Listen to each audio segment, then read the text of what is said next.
No, it's because you all sitting up straight. Everybody's sitting up straight. Welcome to the Meeple Syrup Show.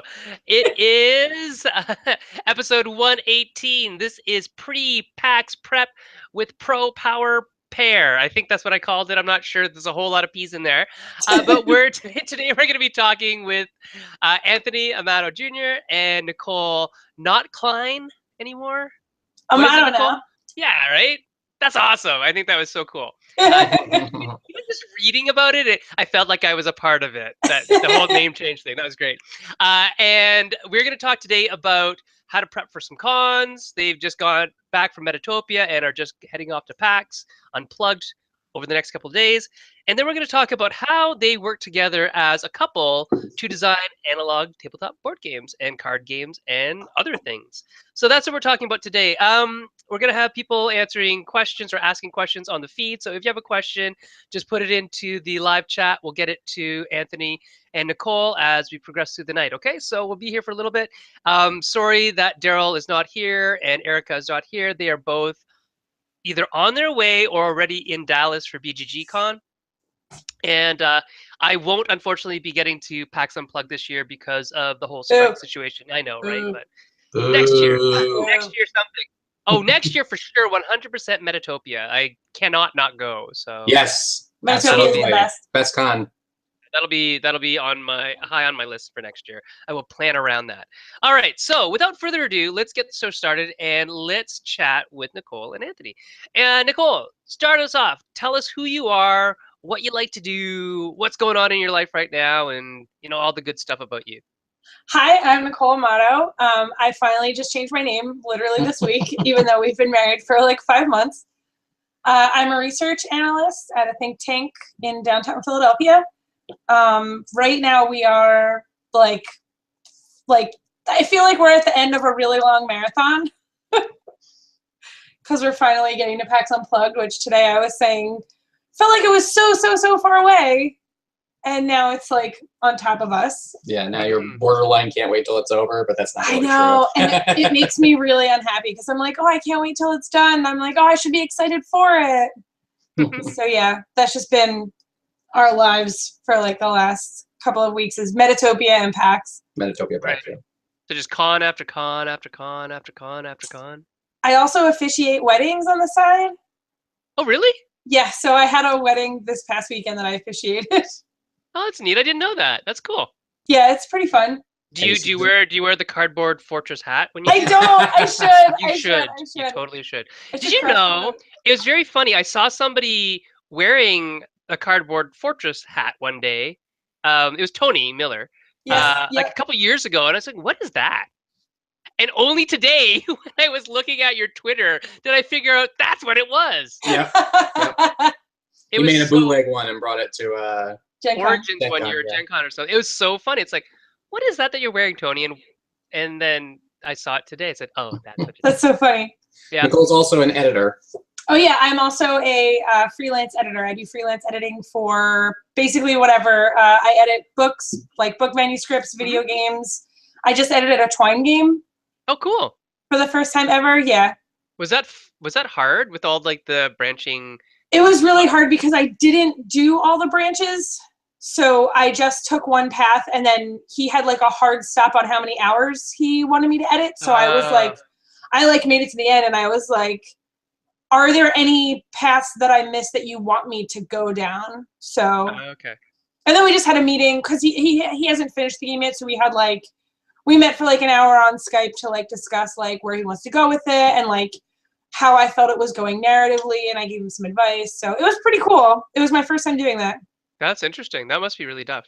Yeah. And you did a bunch of board games also. Yeah, and I also edit board game rules. Okay, good, because we need more people to edit rules. Rules are very important. I can edit other people's rules. Yes, I edit other people's rules. I just don't edit mine very well. So. Oh my god, editing my rules, it's like I have like a nervous breakdown. Anthony's like, I think it should be this, and I'm like, that's just not right. Yeah, my perspective is like, I don't care about grammar or spelling. It's all about like accuracy and getting the feeling across. Right. So I'll just be like, no, you can't say it that way. You're gonna say, well, we could just make a diagram and show that. There are so many times when I'm like, just draw this part. Tell us about yourself, Anthony. What do you do? I'm a freelance graphic designer and game dev, essentially, and a homemaker. Excellent. And the cool thing about that, so if you're out there and you're running a Kickstarter or you're trying to publish a game or you're designing a game and you need some help, it's people like Nicole and Anthony who should be your go-tos for things like editing, for things like the graphic design. So a lot of times, a book editor, somebody who edits, normal books, regular books, actually doesn't have the requisite skill to edit a game rulebook because it's a different beast. Just like somebody whose main line of income is, ad copy for graphic design, Right. which is the vast majority of graphic designers out there are doing, more advertisement and stuff like that. They really don't understand the usability of, cards and boards and things like that. Oh yeah. So if you want somebody who, right out of the box, you don't have to tell them that, oh yeah, put everything in the top, left-hand corner on cards, or, I want my rules to have the first instance of words bolded and then never again. These are the people that, you want to look at. So Nicole, Anthony, they're kind of like this duo, the dynamic duo that can kind of make a lot of stuff happen for you. So yeah, right. Do you guys do like a package? Oh, Wonder Twin powers activate. Do you guys I did a talk recently at University of Arts and to the game arts program that they have starting up there, and I was like, if you want to do art and stuff in the gaming world, and obviously I'm from the perspective of board games, but I think this is true even for video games, you have to play the games, right? You have to not just play the game that you're hired to make art for. I mean, you have to be you have to be literate in games. You have to be literate in games and have a range of experience playing games. So the first step is always to just be playing games. You have to have an interest in it so that the love of it comes through. And then the second part is you have to be playing games so you're a member of the community as well to get the kind of jobs and stuff, right? Right. I think there's a lot to that. I talk about that I'm more interested actually in UX and UI than I am in graphic design now. Absolutely, yeah. Because I mean, the basic graphic design skills are. It's not simple. Like, don't ever think graphic design is simple.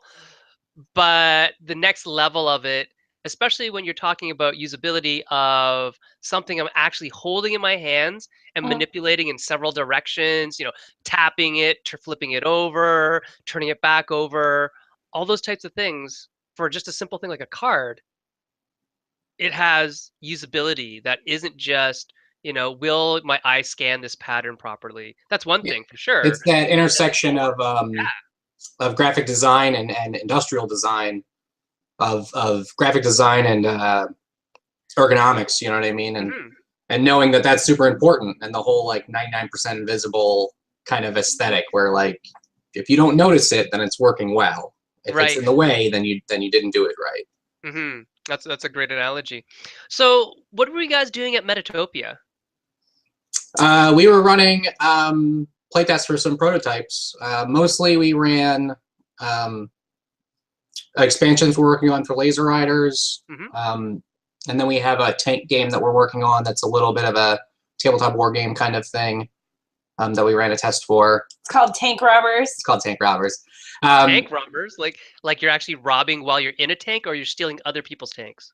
You're stealing gold from... You're robbing a city in a tank. Yeah.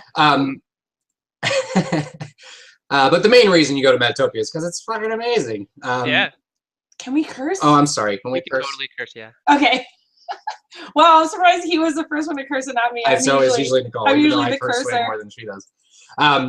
It's amazing, and that's the whole like Eastern Seaboard community, and plus comes to that. And for playtesting, Metatopia is, I love Unpub.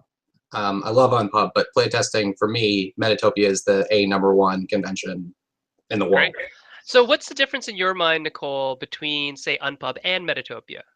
So at Unpub, you just have like, you're like, okay, I have this table for this amount of time, and then hopefully people stop by and play my game. But at Metatopia, everything is scheduled. So they will call you on the phone and they'll be like, hey, how many games are you showing? How many tests do you want? How many tests do you want of each game?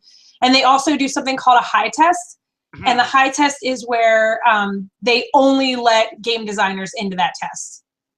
So like, so like at Unpub, you're getting a mishmash of players and designers, but at Metatopia, there's a lot of designers. And if you want only designers to play your game, they will limit your game to just designers. Okay. Yeah, I look at it as one has quality and one has quantity. Unpub pulls way more people, and it's just a way bigger space, and you have way more public that shows up to it. And even like the amount of other developers that you see there, there's just more of them. They come from further afield to come to the main Unpub. This is true. The one in Baltimore. Yeah, but at the same time, I probably get more useful playtests in at Metatopia, and I playtest more of other people's games at Metatopia because there's never a point at which I'm sitting at a table going, "What am I doing right now?" Right. Right. I'm either playtesting my game or I'm scheduled to be going to another thing, and that type of scheduling is super hard to do. So much props to Vinny and those guys at Double Exposure. You could not do that level of scheduling at an event as big as Unpub. So they both serve different purposes. I just hate sitting at a table going, I hope somebody comes and plays my game. Oh, I really want to go play that guy's game over there. But if I leave my table, that's when somebody will show up to play my game. Yeah, exactly. Yeah, definitely. So what do you guys think? How did you prepare differently between Metatopia, where you're going to be playtesting, where it's further away, versus PAX Unplugged, which is in your hometown, and you're not necessarily playtesting as much, but you're doing other stuff? How did you prepare differently? The PAX stuff has been hard because, I mean, they're just such different animals, right? Like Metatopia, we had to do a lot of preparation in that we had to print a lot of stuff and put a lot of prototypes together and do a lot of cutting, and we had to travel. But for PAX, we didn't realize until about 2 months ago that we had to provide our own furniture. When they sent out like the exhibitor manual, they were like, "Oh, the booths don't include any furniture." We were like, "Holy crap, where do we get furniture?" So where did you get furniture? We're just all bringing our own furniture. Okay. Which hasn't been like your dining room chairs? We have like 4 folding chairs that we're bringing, and then the other people in the co-op, a couple of them have like the long 6-foot tables, like the foldable tables, so they're bringing them. Table, okay, yeah. But I mean, if we wanted to rent them from the Reed Pop like vendor, it was like $80 for a table, and it was like $110 for a chair. You could just go buy one. Yeah. Exactly. The prices were literally like 10 times the cost of the chair if I just bought the chair and brought it in. So it was absolutely absurd. So for those of you who don't know this, if you really want like folding chairs and folding tables, like really badly want some, and a convention has just finished in your town, like a really big major one where people fly in, vendors fly in, go look in the garbage after. No, I'm serious, because a lot of them I know. will go out to Costco the night before, buy them, and not take them back with them because they're flying. They can't take them back. Yeah. But it's cheaper to go buy and Uber back than it is to rent the tables from the actual facility. Not to go off track here, but my favorite thing I found out recently is that at the big PAXs where all the video game devs are at, a lot of them don't bother to send their monitors and computers back. It costs too much to ship them back. Totally, so they actually just have auctions at the end of it and get rid of all these really high-end computers and stuff. Yeah. And I'm like, man, I need to get in on that. If I could get like whatever latest gaming rig they're showing off for like $200, like. Fun fact: Media Molecule, who are from the UK, once bought a really, really nice sofa for their setup at PAX, and they liked it so much they shipped it back home. Yeah. Yeah, that's funny. It was really funny. They were like, shipping it cost more than the couch. Yeah, but they really liked it. They really liked that couch. Yeah. We have a question. Richard Durham asks, when you're at an Unpub setting, sitting at the table, how do you attract people to play? One of the things that we have is we have a big foldable like whiteboard that kind of sits, and Anthony basically sets up a menu on it. Where he's like, here are all the games we have to offer, and he like writes a little thing about each of them so that people are. But I think that draws people in. Signage helps. We bought early on when we made our first game. We bought like a $30 roll-up sign that had the game on it, and it was a great investment. I mean, $30, and we rode that through 3 years of conventions. Yeah. It was all the signage we needed. Which one was that for? Resistor or something? For Resistor, yeah. Yeah. And it's surprisingly cheap because when you look up big table signs, they're like hundreds of dollars. But there's it's called a Breeze banner. It costs like $15 for the banner itself, and then $15 for them to put the art on it. It's only about this tall. I can't show it on the screen. like 2 feet tall, like something that you'd sit on the table. Yeah. It's a table banner, and it's only like $30, and it, obviously you have to have art to do it, but it just adds that little bit of extra like pull because it looks like a more of a finished game. That's another thing we do is that a lot of our prototypes we overproduce so that they're more eye-catching at Unpubs and stuff. We can do that. Anthony really puts great art on everything. We can do that because we have an artist. If you don't have an artist, it's just not an option. I would say the biggest, it's always been said, like, don't be on your phone, don't cross your arms, don't look like you're bored and don't want people there. You can't harangue people into getting you can't be like, oh, come play the game, It can be hard. But if you see someone who's just kind of looking around, you could be like, hey, do you want to hear about this? Right. I don't have a solution because we do spend a lot of time sitting and doing that. And the rough part for me, what's really particularly frustrating is if I see other devs that I'm friends with who are also having the same problem at the same time, I either want them to come to me and play my game, or I want to go to them and play their game, and we're both stuck in a situation where we can't do that. You guys are both like, no, but I can't, and yes, that I want to, right? No, but I can't. And even at my mini Unpubs, lots of times I've been like, oh, well, I'm not doing anything now, so I'm going to go play this guy's game. The minute I walk over and he starts the rules up, somebody comes in and is interested in my game, and I have to bail, and that's the worst. yeah, it is the worst. So do you think that at Unpub, Richard's asking a follow-up, that at Unpub, he asks, in principle, you need to look attentive and have an attractive presentation or theme to show off? Is that the answer you think? I think those things help. Mm-hmm. But I don't like Anthony was saying, I don't think there's a set answer. I mean, there's no absolute solution. Yeah, and that's another thing that's great about Metatopia, because when you're at Metatopia, even if you don't have enough people signed up to play your slot, like the people who run it are actively looking for people who don't have anything to do to fill it in for you. Whereas that kind of thing doesn't happen at Unpub. Yeah. Yeah. I think another thing to remember is that in a situation like Unpub, it's all community driven. So even if you intended to come and show your game, if there's not enough people to play your game, I think you're beholden to the community in general to go play other people's games. Just because you're a game developer at one of these situations doesn't mean you're not also a player, and you should do the most to give back.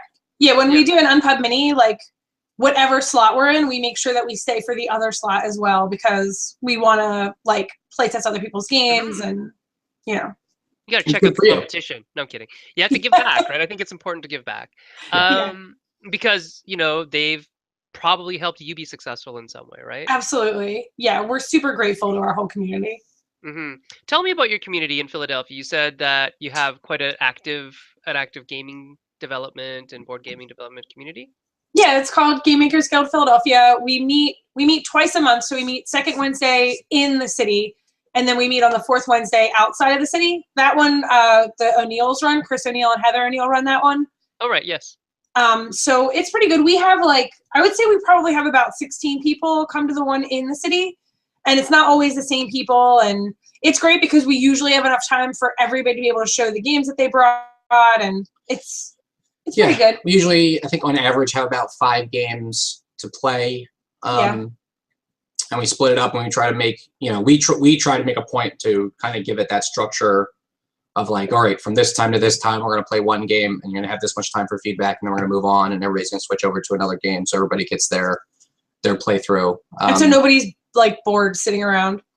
Mm-hmm. We just constantly have to reiterate that concept of, don't come and show your game and then leave. Yeah, which is really hard. You got to come, and if you show your game first, you got to play another game after that. And if we really don't want you to do that at all, we want you to show up, play some games, then show your game. Because it's got to be a reciprocal environment. Definitely. Yeah, I usually follow the 4-to-1 rule. That I'll play one of my games and I'll play 4 other games. Oh, that's great. Yeah. Yeah, for sure. Yeah. I mean, otherwise they'd be playing my games all night long. It'd be right. Right. Let's. We have time. We can spread that love around. What about so?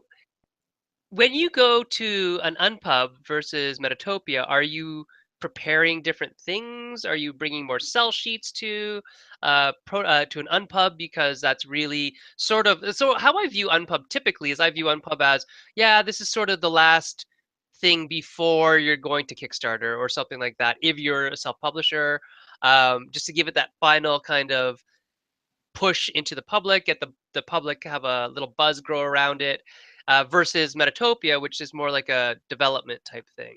So are you preparing differently? Are you bringing different materials? Do you have different questions in mind to be answered in your playtests? I understand the approach you said, but ours, I think, is the opposite of that. Okay. I don't think of an Unpub as a final step towards going towards a publisher, because I think personally we never know if we're going to bring a game to a publisher, and we never really have a distinct point at which we say, okay, this is ready to be showing to a publisher, let's switch over to that mode. That said, we're really bad at putting together sell sheets and contacting publishers, so this is not great advice for me. I'm just saying how we, how we work. Laser Riders got in essence picked up at the last Unpub. Last 2016 Unpub. 2016 Unpub. So it is a place to meet publishers, but our approach to Unpub has generally just been to bring everything we're working on that functions and fit as much of it on the table as we can and see what people are interested in. Yeah. So I guess we would be looking at it not just in a playtesting the game as much as seeing if the game is an exciting idea to people walking around. Does that make sense? Yeah. Like I'm testing like the, how catchy is it? You know what I mean? Does it which of these, like last time we went, we put up like 6 games on a whiteboard. A menu. That was our menu. And I just wanted to see, how many people asked to play this versus this versus this. Oh, and that would did you track those stats? I mean, informally. I don't write them down, but I wrote it down. But did you write it down? I don't know if I I didn't look at it. Maybe. I mean, I went to school for that, so I'm like, data, delicious. Yeah, right. And it's tough too, because if you have people that. Did you make a graph? we need lots of you need Excel. a histogram or something. Then Anthony could draw it, make a graphic out of it. It'd be awesome. Be right back, making infographic. It's tough because if you tell people you have a 5-minute game and you have an hour game, obviously the 5-minute game is going to get a lot more draw. But that doesn't mean the hour game isn't relevant. Right. But that's part of it, Yeah, for sure.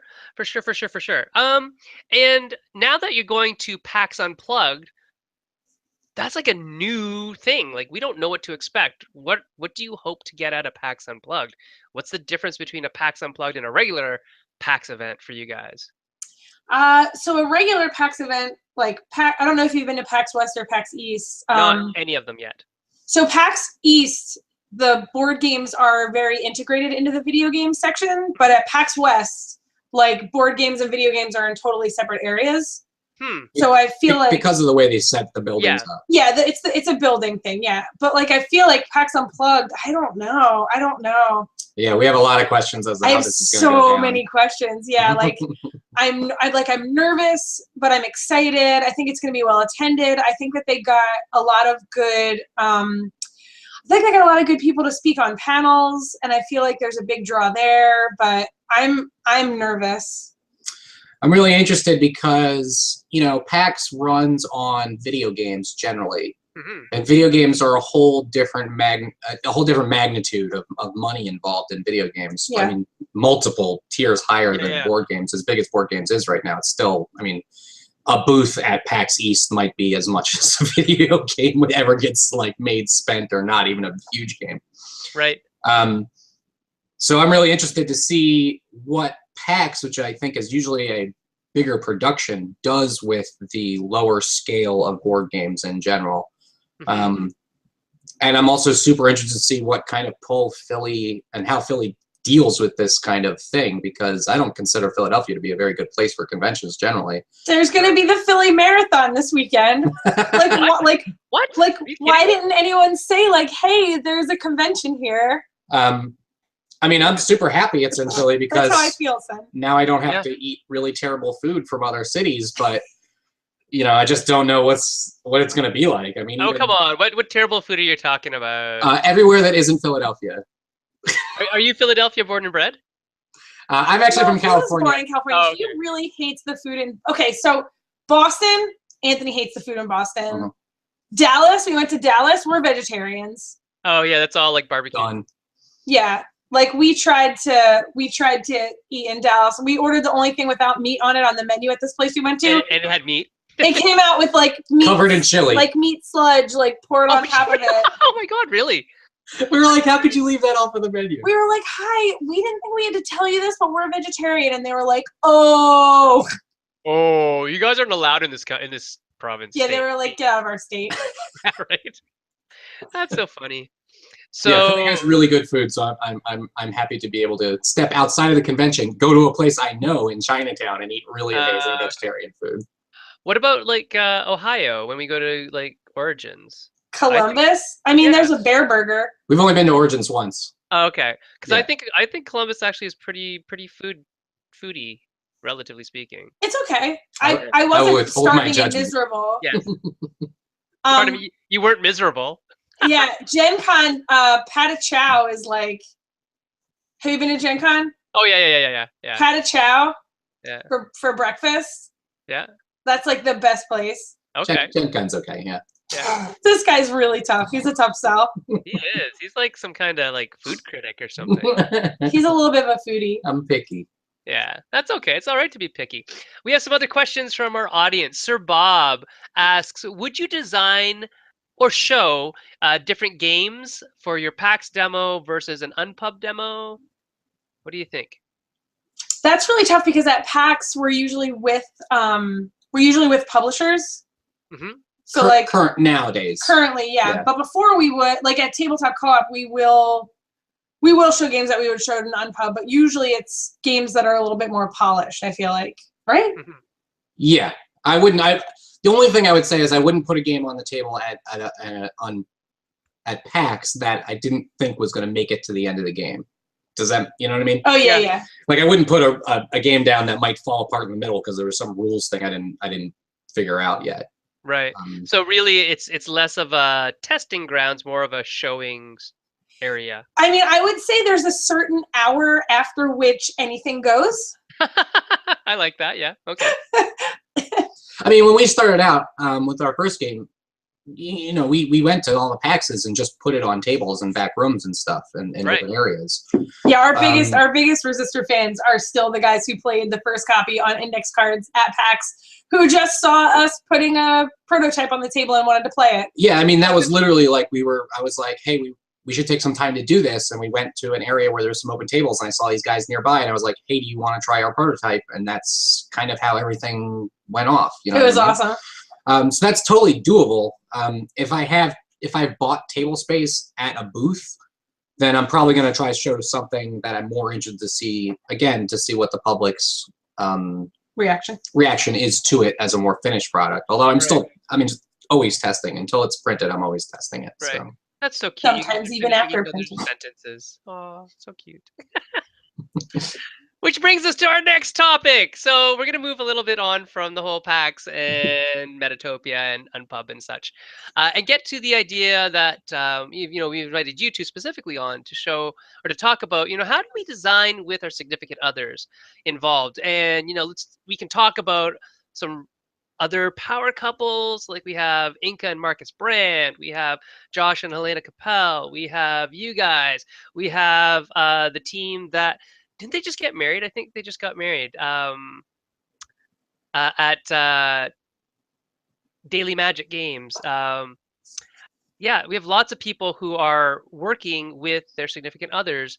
The Zinsleys. Tabletop space. Yeah, the Zinsleys. The O'Neills. And the O'Neills. Yeah. The O'Neills, yeah. And even like I was talking before off air, Tiffany and Greg from Broken Token. So right. Lots and lots of couples in the tabletop industry working together to make it like almost like a little family business, and it's really kind of cool.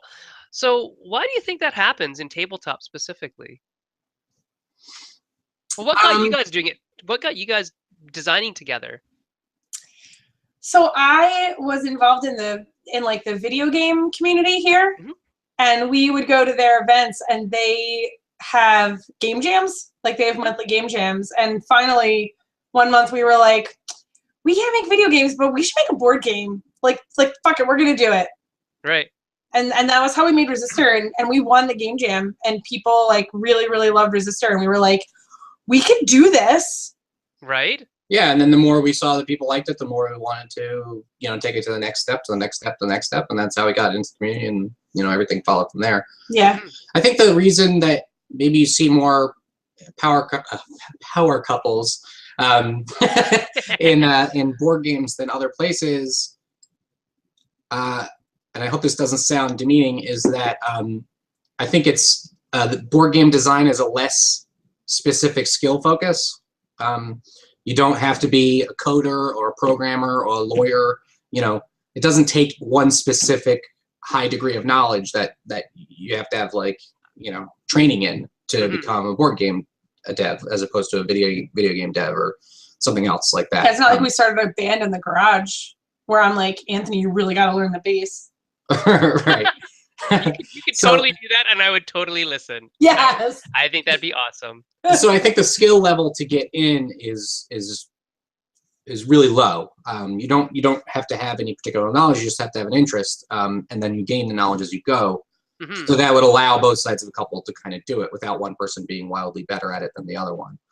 And I think the other part is that it's definitely something you can do part-time, right? So if both people are working, it's a thing they can work on together that doesn't take away from their main careers. Right. So it can be that side hustle. Yeah. And it's also it is something you can focus on together. It can be a meaningful thing to do as a hobby, right? Like some couples like to garden. I don't know who those guys are, but they do. I've heard about them. Or right. They like to go, running or jogging. What's that? I don't know.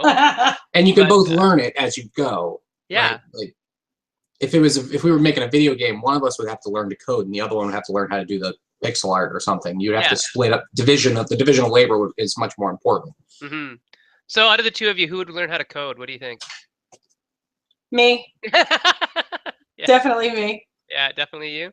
But luckily you're not doing that, so you're bringing great games to the table in tabletop land. Who comes up with the ideas between the two of you? Is it a joint thing? Is it, Anthony has an idea and bounces it off you, Nicole, and then you kind of work that way? Or does it sort of come to you guys simultaneously? You wake up one morning, lovingly look into each other's eyes and say, surfing on lasers in space simultaneously. Is that what happens? What happens? It's our pillow talk. Right? It's kind of been both. We've come up with things together. Anthony's come up with stuff on his own. I've come up with stuff on my own. And we've both helped each other get through, the bumpy parts of everything. Or it's been like Laser Riders where Anthony's like, hey, I'm just going to put this on the table. Boom. And I'm like, what? How? Where did that come from? Where did that come from? Where did that come from? Anthony actually started Laser Riders on cards. He had this idea that he wanted to make a game that he could sell through the Game Crafter, and he made the game with cards. And the cards had arrows on the back, and you would connect the arrows to make a line. It's essentially exactly like that Tokyo Drift game that Tagmeyer put out. Nitro Drift. Yeah. It was essentially the same kind Similar of idea. To that one. And we showed it Unplugged. Unplugged. We showed it at Unplugged and it didn't work, and then we put it away for a year and came back to it. Okay. And then right before 2016 Unpub, Anthony was like, I think I'm gonna remake Laser Riders with X-Wing pieces. That's right. Yes, I remember hearing this story at some point. Yeah. Okay. But that's an example of a game that I basically came up with on my own, separate from her, and then when I pulled it out, we then bounced it off each other until we finalized it. Would you say that you guys, as a team, are you theme first or mechanic first? What do you think? I think we've done both. Yeah.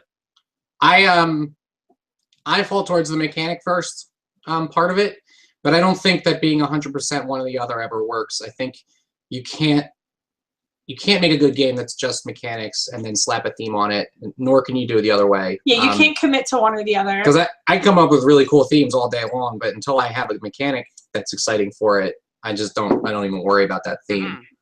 I think that if you start with mechanics, you know, before you get done those mechanics, before you even have done those mechanics, you have to start thinking about the theme to inform those mechanics and why those decisions are getting made. And the same goes the other way. If you have a really good theme, before you finish that theme and fleshing out all the narrative of it, you have to figure out what are the mechanics that are going to express this.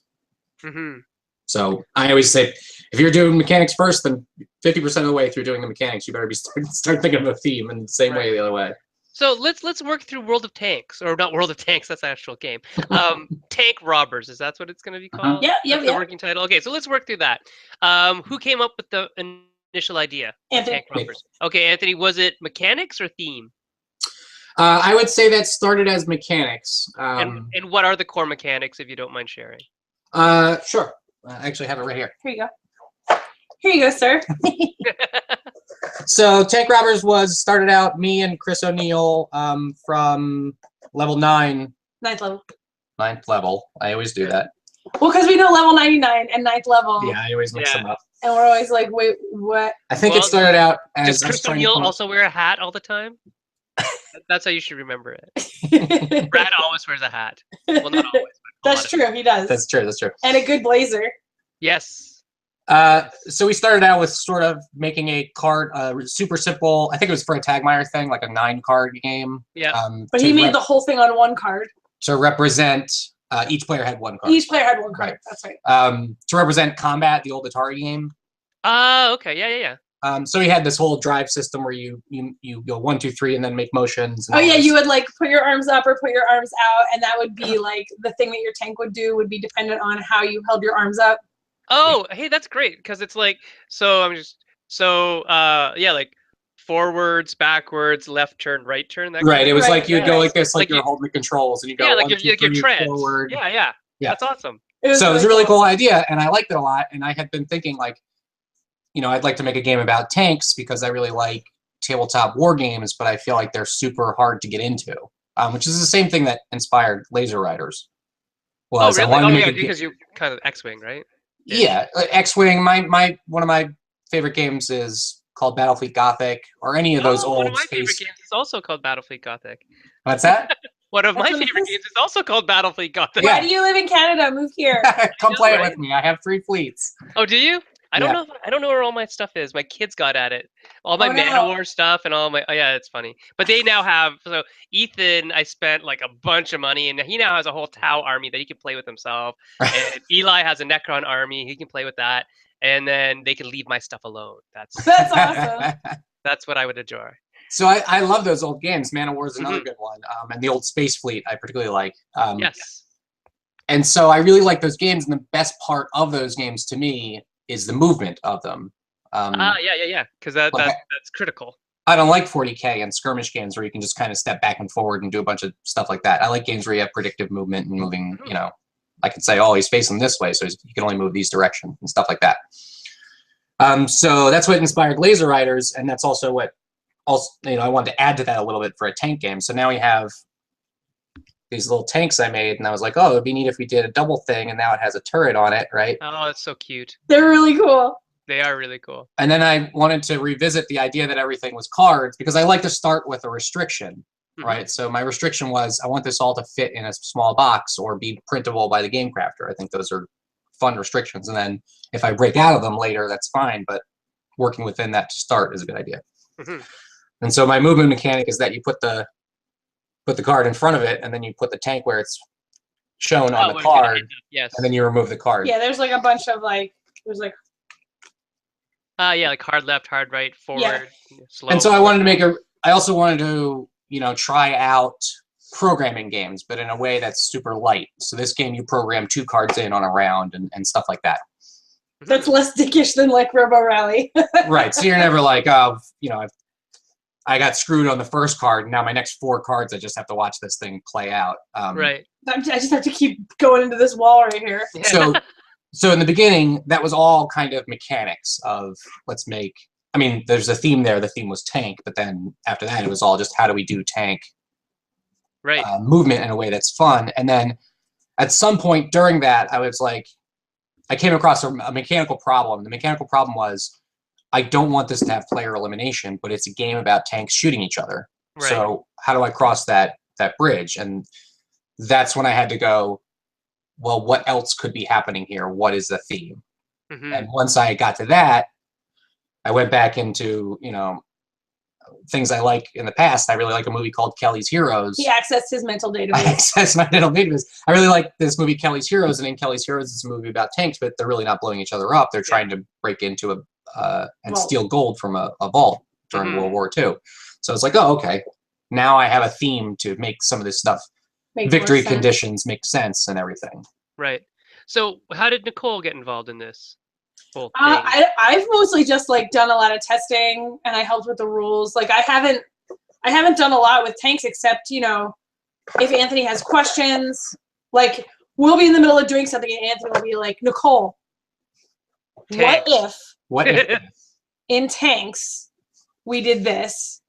See, that's so nice, because see, I do that with my wife and she like goes, What about in Rock, Paper, Wizards, Carrie? If we did this hand signal, what would we do? I don't know. You know, we play it, and then she knows it enough that I can bounce ideas off her and get a feeling back, right? Like this, she'll say like, oh, this makes that, I feel like that would make it feel slow or grindy or stuff like that. So in that case, when most of the heavy lifting has been done already by Anthony, is that going to be an Anthony game, or is it still going to be an Anthony Nicole game? Or we've talked about that, because I feel like, you know, if Anthony did all the work, it should be an Anthony game. But like, so what you were saying earlier about like shared responsibilities and shared labor in the business, like so much of what I do is like I balance our money and I book all the flights and I do all the PR stuff, and it's like because of all that stuff, Anthony's like feels like both of our names should be on everything. Absolutely. The game, you know, you can make the best game in the world in your basement, but if you don't get it out of the basement, then it doesn't matter. So Nicole helps get it out of the basement. Nicole does all the other stuff that makes it possible currently. Yeah. Which isn't to say she doesn't work on the games also. She definitely works on the games also. It's just, if I do the heavy lifting on the game, then that makes up for the fact that I'm not doing anything to help really promotion or like set up con trips or stuff like that. Right.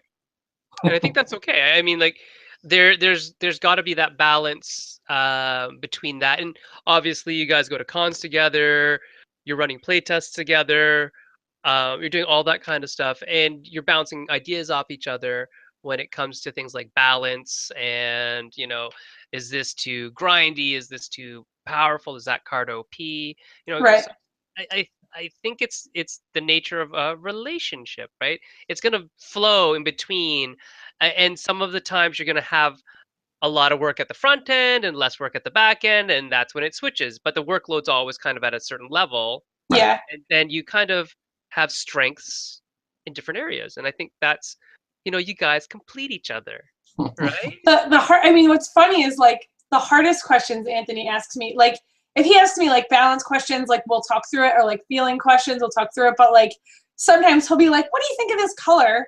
And he'll show me like a color and I'm like, I don't like that. And he'll be like, why not? Or he'll be like, what about this art? Or like, you know what I mean? Like, what can I draw to represent this? Like, and it's tough because I'm not a visual person. So sometimes I have a hard time, but sometimes he's just relying on my initial reaction to be like, okay, like, should I, like, if he wants to pursue it or not, he'll be like, what's Nicole, the look on Nicole's face right now when she's looking at this? Well, and a lot of times I'll be like, I see this thing, but I wonder if somebody who isn't like a trained artist will see it. Right. Nicole, what do you think of this picture? And if she doesn't say the thing that I'm looking for, then she didn't notice it. Right. And that's a good thing or a bad thing? Well, that's depending on it really depends on how much it bothers me if it's a good thing. Right. And the other thing is, she'll, you know, if you're not like, I don't know how it is in other industries, but in the art world, like, you can't just say I don't like something. You have to say like, I don't like it because of this. You have to give meaningful critique. Yeah, he's training me to do that. So it's real, and I think that's super important in games as well. Like, whether or not you like it is important, but what's more important is you being able to tell why you don't like it. Right. The rationale. Right. So a lot of times I'll say like, "What do you think about this color?" And she'll go, "I don't know. I don't like it." And I'll be like, "Okay, why? You know, why don't you like it? What is the thing about it that you don't like?" And he'll also be like, "What do you think about these 11 fonts?" What'd you say? It's just like data, though. It's just like data. Like, why do you not follow? You know, why do you not accept this as a reasonable, you know, outcome? Is this evidence based, right? And so then you go down to your p-values and all that kind of same stuff. Just your critique is different, right? It's based on other things that like color theory and space concepts and stuff that I don't know anything about. But yeah, like he'll be like, I mean, I'll notice it if it's like the kerning is off in like if like the words have like the wrong amount of space between them, because from editing so much, I'm like hyper aware of that. Like I'll be like, you have too many spaces between these letters. Yeah, I can't tell you how many times she's yelled at me about colons, and I'm like, I don't care. Yeah. I don't care what they mean. If it's that big a deal, just don't even use them. That should be a semicolon. I have no idea. I have utmost respect for people who use the semicolon properly. It's a skill. Yeah. Or we'll be reading something and it'll be like, are we writing this in the first person or the third person or second person or second person?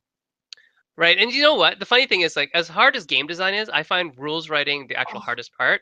And so you're right. You know, she is doing tons of heavy lifting if she's writing the rules, right? I mean, I definitely help with writing the rules. I mean, we both write the rules. We both write the rules, like, because Anthony knows what his vision is, especially for like tank robbers.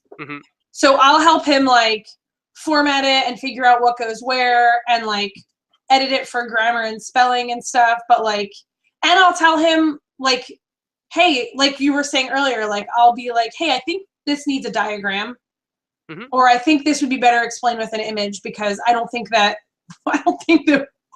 our words are going to work for this one. It's definitely where we fight the most. Oh my God. It's where we overlap the most, so it's definitely where we fight the most. Yes, 100%. That's interesting. So when you don't fight, it's when you have, you know, you respect the other person's skill in that area.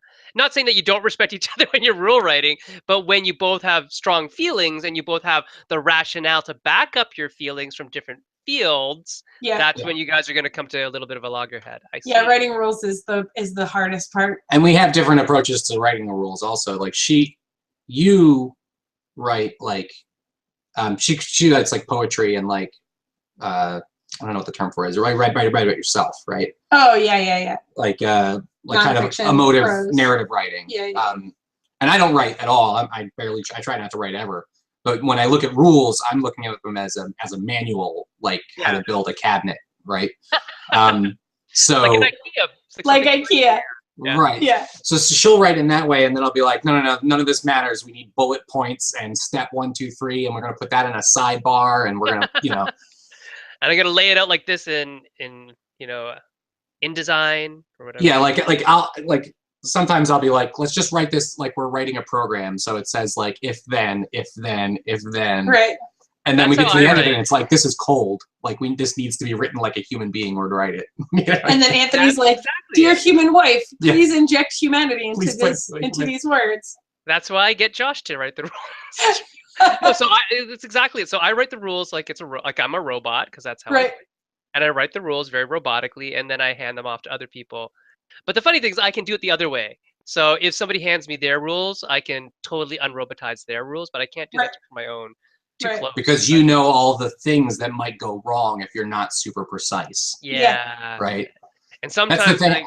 I hate that. Oh. I've asked this question all the time. I'm like, I asked it at one of the first Gen Cons we went to, where we actually went to a bunch of panels. I forget who it was who was doing a panel on writing rules, and I was like, how stupid do you treat the reader?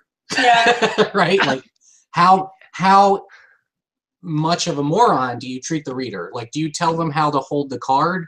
Like, do you tell them how to? Yeah, with Resistor, we legitimately lost our all minds. the cards and put them in your hand, face towards you. Right, like what's the limit of like? Like, you wouldn't believe how many people were like, I'm like, okay, now you discard a card, and they're like, where? And I'm like, literally anywhere you want to on the table. Doesn't matter. It's discarded. Yeah, you can throw it in the garbage. Does it go to your graveyard? Is it face up or face down? Like, there's no board in the game. We can't put a place on the table for you to put your cards away. Just put them in a pile to somewhere over there. But it was one of those questions that was like, this didn't seem to me need to be answered. Because if you read the whole rules... It really did. Yeah. Apparently it did. And it's funny because so there's a whole series that I can't remember who did it, but he did it at Metatopia for a couple of years. It was like, something about, not treating your players like they're stupid. Right. So having some respect for them and their intelligence, but also how do you do that and still get your point across? I think that's the fine line, right? Yeah. Right. And so I think really you guys have a great combination where you can write like a robot and then humanize it later to make sure all the, the I's are dotted and the T's are crossed. And then you have that flavor and the diagrams. And that's what makes a good rule book in the end. It's something that you can use in the 3 different ways. You can use to learn it, you can use it to remember it, and you can use it to reference later to, find out the loopholes when there's edge cases. That's really the use of a rule book. Yeah. But if it's not digestible and it's not something that you can, have a I hate the word flow with writing, but you know what I mean. That really helps people pick up the knowledge from the book. But the book's knowledge should be very point form, or not very point form, but it's sometimes easier to read, digest individual points. It's easier to find them on the page visually. Right. So there's a lot of stuff from, layout and graphic design, but then also from a writing side. So you guys have a great combination to make sure that everything's done equally. So it's good that you fight. It's funny, but I talked to, like, Jay and I, we don't fight tons, but we fight enough, and Jesse and I do as well. And it's not really fighting; it's more like sharpening our swords on each other's whetstones, right? Like I really need to justify myself to you, and if it was just me designing, I wouldn't need to justify myself to anybody, and it would end up probably crappier because of that, right?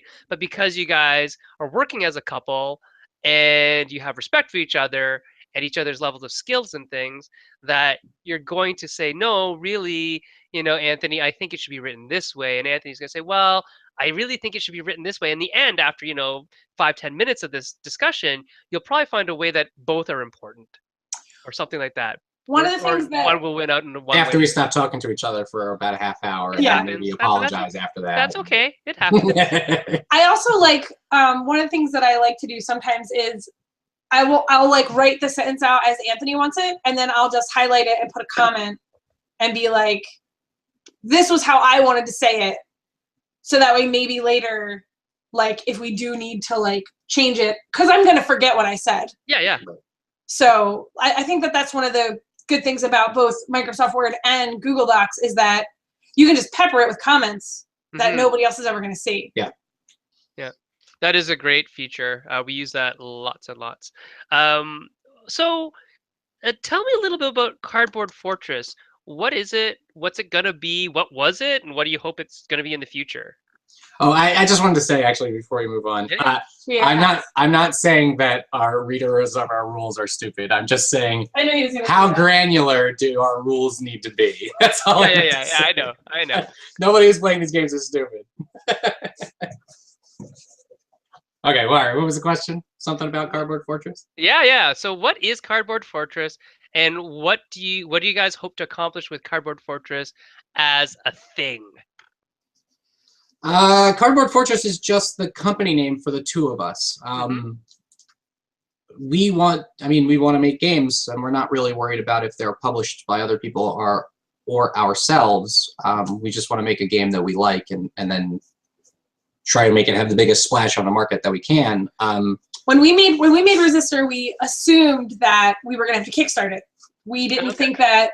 We thought that as brand new designers that nobody would be interested in it. We didn't even try to talk to publishers, and we got a lawyer, had a lawyer help us set up an LLC, got an accountant, did everything that we felt like we were supposed to do, and then we ran a Kickstarter, and then a week into the Kickstarter for Resistor, Level 99 approached us to publish it. So yeah. We've definitely kept our we definitely want to keep our company name, and we definitely like our company. And in case we ever do, we're not we're not under the assumption that all of our games are going to be so good that a publisher is going to publish them. So we definitely think that keeping our company name is important because there are games that we're probably going to self-publish. Mm-hmm.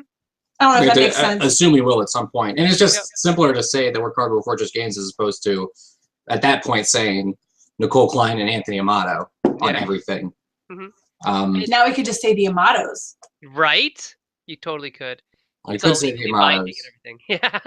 But I don't know. I think it's more catchy. I don't know. We've had people tell us, like, you know, if what you're going to do is have games published through other companies, then you should go by your name, not your company name, so that you have name recognition. Mm-hmm. And they're probably right. We do a little bit of both. But I like having a company name, and since we're always open to having to put our games out ourselves, I'd rather have fans of Cardboard Fortress games than fans of me or her individually, you know, or anything like that. Yeah, that's interesting. And we have a cute logo. Yeah. You do. Do you guys make a new hat every con, or like is this like a con? When we started out, we actually made a whole bunch of hats all the time. We would, I think the first couple PAXs that we went to when we were in the Mega Booth, we would make like 6 or 7. If you could beat us at Resistor, you would get one. And if you beat us in our game, you would get one. And that's still a rule. If you beat us at our game, we'll give you our hat. But we don't bring as many anymore because people don't offer up the challenge. And also, someone stole a bunch of them at PAX one year. We don't know if someone stole them or they just threw them away because they thought they were empty boxes. Or they used them to pack things. Yeah. Yes, exactly. Yeah. But no, I don't make them like I used to make them. We had for a while we made a whole bunch, and then we were like, screw it, let's just make one for each of us, and then we'll wear it and get it signed by. Yeah, we got them signed. Yeah, I noticed that. That's very cool. We get them signed by people we like nerdcore rappers and stuff. Yeah, MC Frontalat and Megaran and Brental Floss signed them. So then we were like, we're not giving these up. No, of course not. Those are your own personal hats. There you go. They also got sweaty and kind of gross, so then we made new ones. Yeah, they got a little cardboard, gross. right? Yeah. The biggest takeaway from the hats was everybody always asks what the hats are for, which is what they're supposed to do. Yeah, right? And then we say, oh, it's for our company. We make games. This is our name. Blah, blah, blah, blah. And they're like, oh, is that a game? Is your hat a game? But the big part is they always ask, is that part of a game? It should be, like, totally. It really should be. It should be. Yeah, it's like, it always reminds me of Metal Gear Solid. So. Oh, yeah. Right? Yeah, we get that too. Yeah. I want to make a social deduction game where everybody gets a hat, and then your secret role is in your hat. So to find it out, you have to like tip your hat to somebody. Oh, hat tip. That's awesome. That'd be cool. Yeah.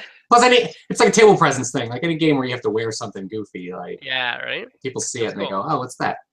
Yeah, especially because it has little eyes on it. I like the little eyes. Yeah. Before we go, we're almost done. Wow. Can you tell me about what was it like to work on Centipede?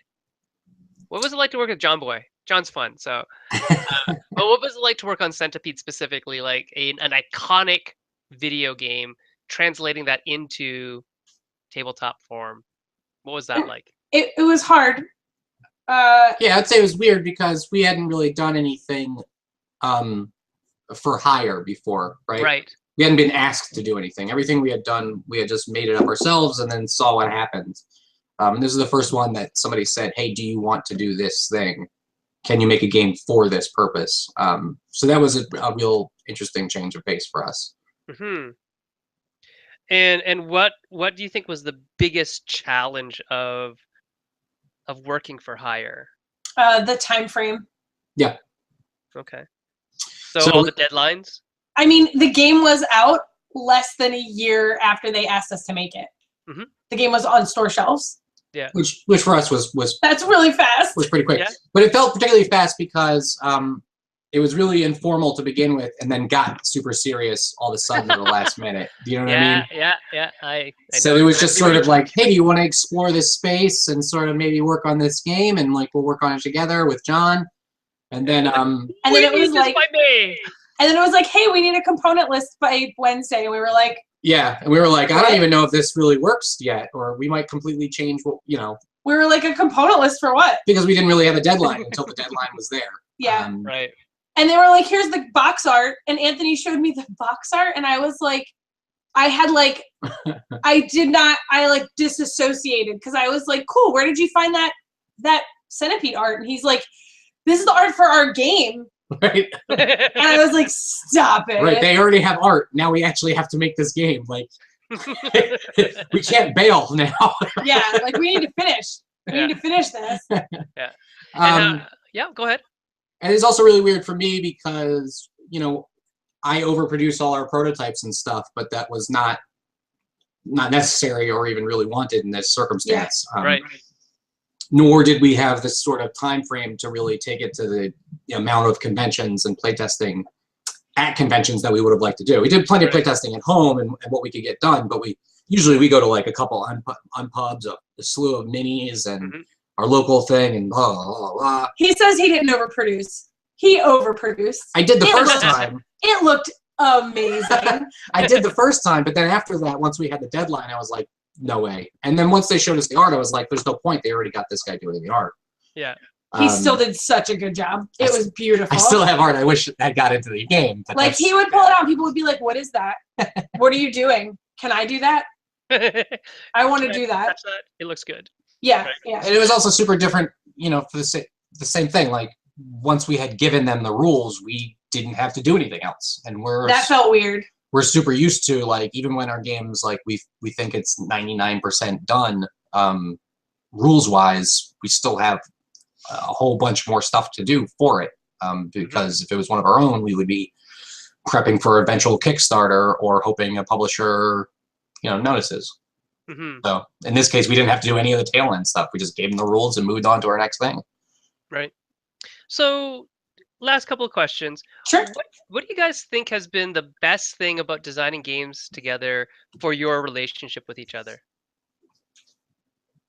Aww. What do you think? What do you think? I don't know. What's been the best thing? For our relationship is the tough part of the question. I mean, the best thing is all the friends we've made in the community that we're in now.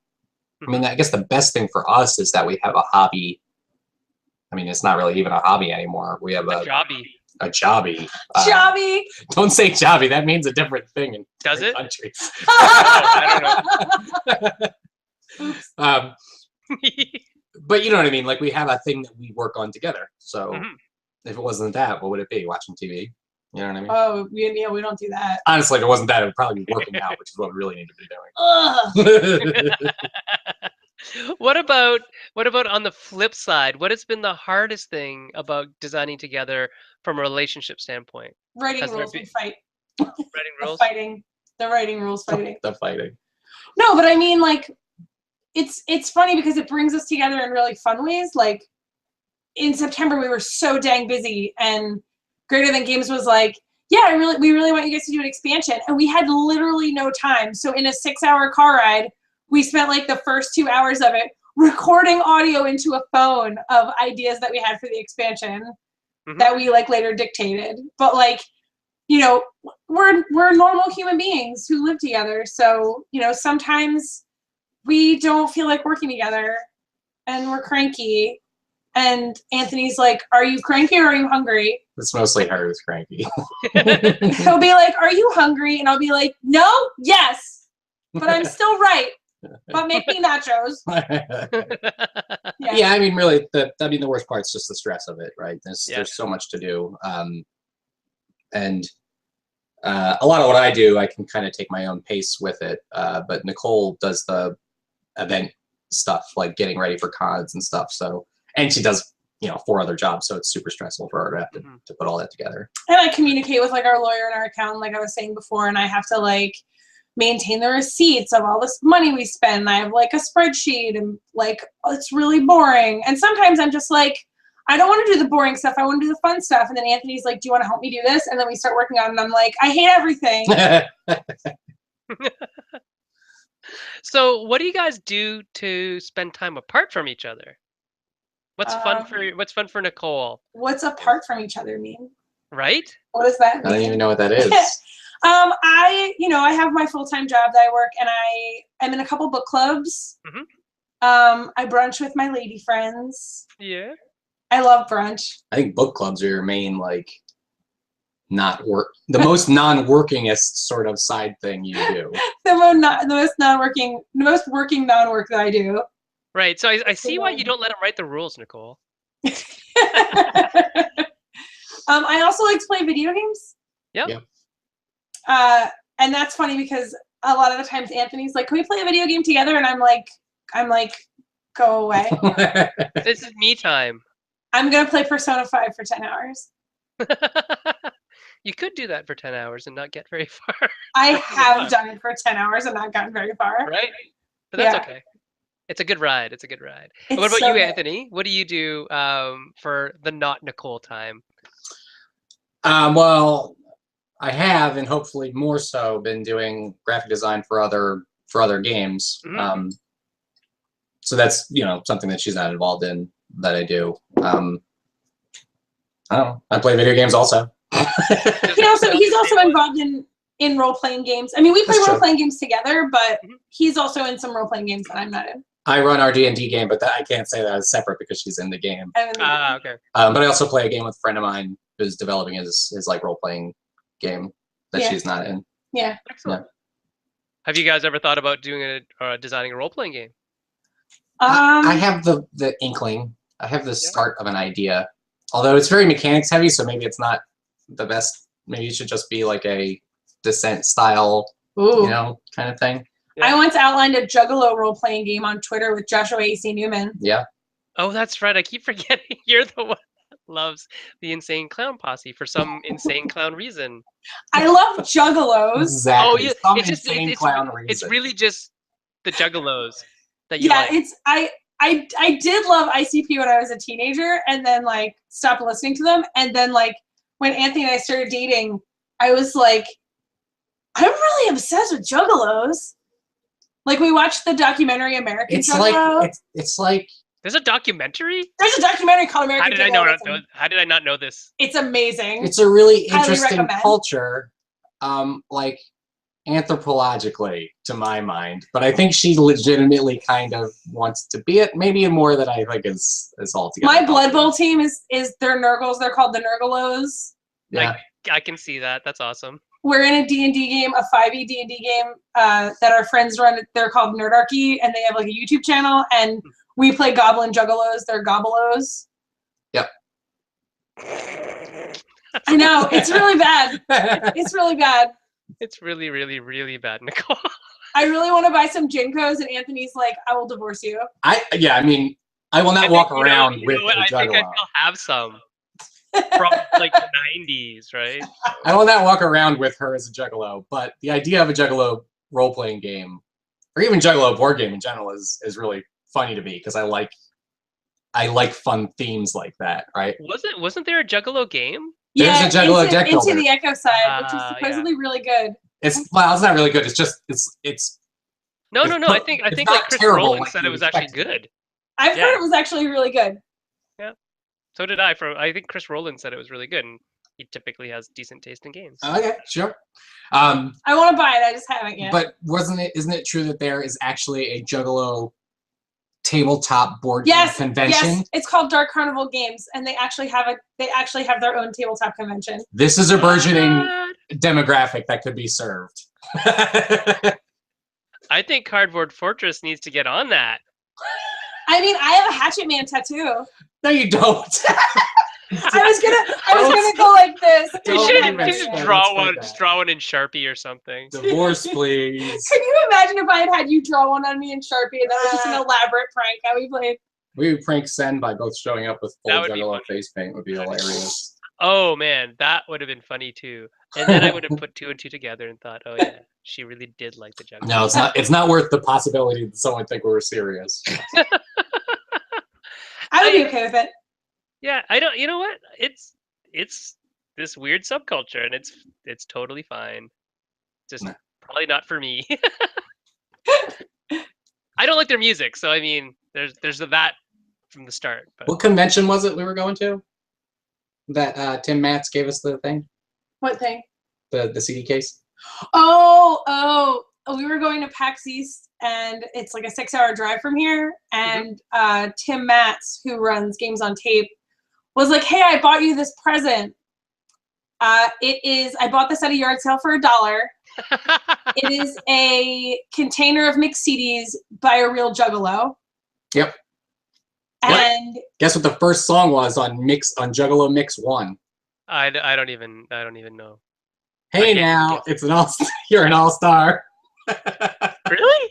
Yeah. That's hilarious. And like, guess what the second song was? Was it American Pie? American Pie.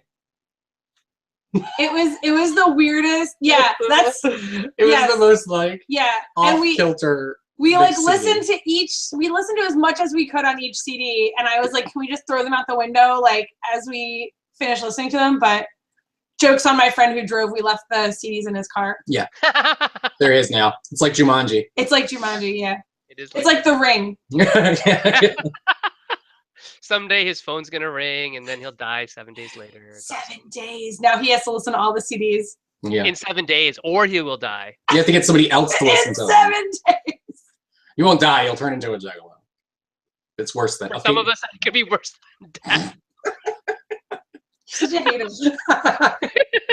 There's gonna be like this big Juggalo uprising at PAX Unplugged. They're gonna come find you, Anthony, and they're gonna, I don't know, spray you with Faygo or something. Although I think that's a like a respectful thing for them. So who knows? Who knows? So yes. So goals. What are your goals for PAX Unplugged? What do you think? Goals. Survival. Survival. Yeah, that's a good goal. I like it. I'm on 3 panels, so I really hope the panels go well. Excellent. I'm a little nervous. Is anybody recording the panels? I don't know. I assume so. I think they record them at the regular PAXs, so I can't imagine why they wouldn't do it here as well. I certainly hope so, because it's, you know, the inaugural, so that's important. We have 3 games whose companies are showing there at 3 different spots. So, and there's only 2 of us. So it's going to be interesting to see how we maneuver through that. That's fun. So you'll just be running from IDW to Greater Than Games. To... Yeah, yeah. What's the other one? At level 99 or? Level 99 will be there, yeah. And then we paid for space at the tabletop co-op, so if we want to run our like prototypes, we can go there. And well, you got a couple days. You'll be fine. Can we talk about what tabletop co-op is? No, you can talk. You can tell us. So, sorry, we should kind of promote that, or at least explain what the hell we've been talking about. Yeah, we should. Yeah. We should explain this. What? Show your shirt. I can't get up that high. Come on. Tabletop co-op. Okay, there we go. Tabletop co-op's like a group we put together for small game companies. Us and some other people, Pete and Peter Newland. Peter Newland and Babe Primanow and somebody else were the original founders. Yeah, Bobby. I don't think it was Bobby. Somebody else. Okay. Anyway, so it's all small game designers who are putting out their own games that are too small to get a full-size booth on their own. We're getting booth space and splitting it between us, and then helping selling each other's games. So it's not tabletop co-op because we make cooperative games. It's tabletop co-op because we are a co-op. Right, I see. That's a fine distinction. So there's no alpha gamers that are ruining this. There's only who's organizing that event. They get to be the alpha gamer in this situation. Yeah, so it's kind of like, I guess, like indie, like the IGDA or something like that, similar except smaller. This is like the definitely smaller. Like the Indie Bazaar, maybe a little bit. Yeah, it's a little bit more like the Indie Bazaar. Okay. Although I think the Indie Bazaar, they're all role players though. I think they do role playing games, right? Right. Yeah. Yeah, or I guess you'd say it's a lot like the Indie Mega Booth. Yeah, we all came from the Indie Mega Booth, pretty much. The original founders, we all met because we were in the Indie Mega Booth. Yeah. Okay, and you just decided that, hey, we have enough to do in a booth that's off of that. Yeah, yeah. Part of the Mega Booth. It's basically like we're basically IMB graduates. Right. Yeah, that's cool. And it's all people who have run their Kickstarter and have lots of extra copies of their game to sell and need a place to sell it. Right. And show it, yeah. And show it. So, you want to be at these big conventions, especially conventions like PAX, East and West, and now South. And, those booth costs are way too much for you to do it. And you're not allowed to just put product on a table and sell it. So you need to find a way to wedge, as a small company, a way to wedge your foot in the door. To a this is a good company. way to, like, as a collective, right? Yeah. Cool. All right. So give me, Anthony, your advice, one piece of advice to people who are or want to work with their significant others in tabletop. What is the one piece of advice you would give to them now? I guess delineate roles. Mm-hmm. Yeah. Why? It's just helpful to know. I mean, you have to delineate roles and trust your partner to do their role. So I do the art, and Nicole doesn't try to do the art. So I would never. it's my job to do the art, and she trusts me to do the art. Can we reverse those roles one day for just one game? that'd be really funny. So There are a lot of really bad spelling for sure. So Mosquito Madness, which is a game that we're like promoting right now. Oh, that's right. You set our goals for the con. We also have a game that we don't have appointments that we're going to try to pitch this sell sheet to. Okay. So this game, I really wanted to work on it, and Anthony was like, "Okay, cool, get some art together." And I was like, "You motherfucker!" So I just went online and found some like goofy art, and then printed up cards and sleeved them. And I was like, "Boom, let's do this!" And he was like, "Did you draw these?" And I was like, "Have you ever heard mine? I stole them from the internet." They were at a level that you could have drawn it. But it was believable that you had untapped potential. No, he is untapped potential. Okay. And Nicole, from you, what is your piece of advice to people who would be designing tabletop games with their significant other? I would say have patience and don't get defensive, because that's like my biggest problem with writing the rules is that I get really defensive because I'm like, no, the words have to go like this.